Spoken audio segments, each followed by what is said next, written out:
waadu ma dhamaatay reer Djibouti u yiraahdaa waxa weeye madaxweynihii Soomaaliya ay u tageen dadka xamar ugu miisaan roon markay dadnimo iimaan iyo wax walba noqoto ay bariyeen inuu qalbi dhagax Itoobiya u dhiibin uu ka diiday 2-3 jeer ayaa maskaxdooda soo galaysa inay qalbi dhagax u dacwiyaan si loo soo sii daayo wax meesha gali kara maaha marka waxa weeyaan run haddaan la sheegayn wax run u eg sheeg baa la yidhaahaa adduunyada marka ninkan safiirka ah ee Itoobiya u jooga magaalada Muqdisho waxa weeyaan haraaga laga takhalusayo Itoobiya ayuu ka mid yahay markaasi uu fursad u helo isaga qudhiiso ayuu sii naaxinaya laakiinse xaqiiqda Addis Ababa la iga soo sheegaya waxa weeye waliba dawladda cusub ku dhex jira ay soo sheegayaan waxa weeye inay ku timiday si loo xalaaleeyo ONLF iyo qolooyinka kaleba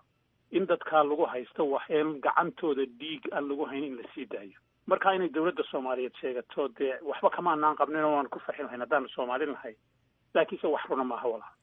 waan gartay isla arintaas ku saabsan ONLF iyo in Ethiopia ay maartay safxad ama bog cusub noloshooda u furaan 3 urur ayaa dawladdu soo jeedisay oo baarlamaanka geysay in laga qaado calaamadii ahayd inay argagixisay yihiin arintaasi inagoo si gaar ah u eegayna ONLF oo ah urur dhinaca ismaamulka Soomaalida ama dhulka Soomaalida Ethiopia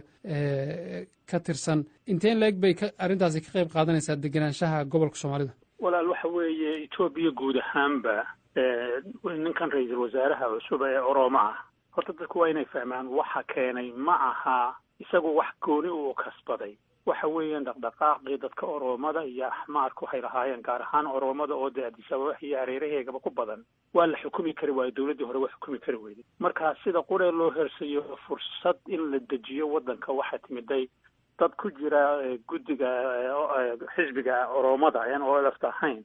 oo isagu runtii ka yahay hormood ayaa keentay arrinta marka haddii horta in la kala saaro 3 xisbiye la leeyahay ama jabhadood la leeyahay waa la kala saaray kan ku horeeya ta Oromadu waxa weeyaan marka taariikhdeeda ay mid dhammaan dadka Oromada intiisa badani hay aaminsanaayeen iyaga ayaa mar dambe kala jabay marka waxay keenayaan miisaan cusub ayay u soo kordhinayaan dawladda Itoobiya gaar ahaan garabka Oromada qolooyinka kale Axmaarka iyo waxaan kaasna Axmaarkuna waa kuwii gobolkooda ka kacay ee dawladdii qaranqeyrka qudhoodu geliyay taasina miisaan kale soo kordhinaysa laakiin qolooyinka Axmaarada waxay isleeyihiin Oromada waad u haysan kartaan waad ka qaadan kartaan wixii noo dhiibta ee horta Tigrayga meesha laga saaro taasina khalad weyn ayay noqon doontaa oo gilgil doona gobolka Axmaarada iyo wadankaba hadii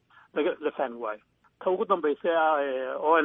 ONLF waa jabhad weeyaan jabhad waliba reer magacooga sheeganaysa waa Soomaalida badan ee degan Ethiopia ama ha ahaadaan dadka haybta sheeganaya ama kuwa kale ha ahaadaan dadkaasi waxay doonayaan inay gobonimadooda helaan inay hadday Ethiopia ka mid noqonayaan xalaal iyo koox oo gobolkooda u tashanaya oo ka qayb qaadanaya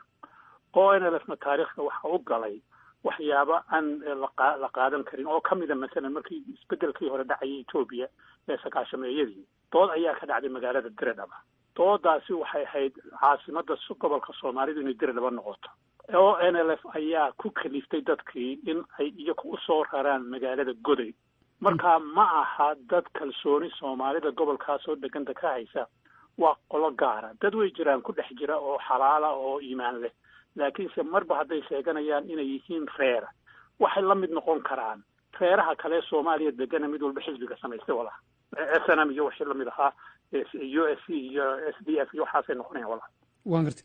shalay waxaa gobolka ismaamulka Soomaalida laga bilaabay in la soo saaro saliid arrintaasi waxay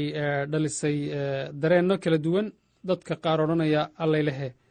maantu horumarkii ismaamulka Soomaalida iyo Ethiopia guud ahaan bilaabmay halka dadka qaar oo NLF ay ka mid tahay afayeenkooda aan wareysanay ay leeyihiin waa xoolihii ummadoo la dhacayo iyadoon heshiis buuxa oo dhinaca wada hadalka iyo nabadeynta gobolka laga gaadhin in hawl la bilaabo aragtidaada arrintaas ku aadan walaal waxa weeye waa horta waa ilaahay haddii in gobol Soomaali degan tahay khayraad caynkaas laga helo laakiinse dhinacna way ku saxsan yihiin oo NLF dhinacna way ku khaldan yihiin dhinac way ku saxsan yihiin waxa weeyaan in laga baaraan dago sidii hantida gobol kastaba ka soo baxaysa wixii gobolku gaar u leeyahay iyo wixii qarankoo dhan wada leeyahay in laga wada hadlo waa wax wanaagsan oo meel isla dhigo laakiinse way ku khaldan yihiin inay yidhaahdaan hala joojiyo. doodu waxa weeye inay noqoto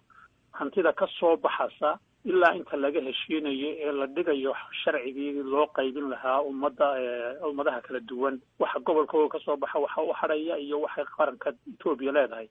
hantidaa meelaha hayo formulaha loo sameeyo, annaguna aanu ka qaybgalno haddaanu Soomaali nahay. laakiinse hala joojiyo, cid ka dhegaysanaysaana ma jirto, xaqna maaha runtii. waxa weeyaan doodu inay noqoto waxa ka soo baxaya miisaaniyadda ka soo baxasa in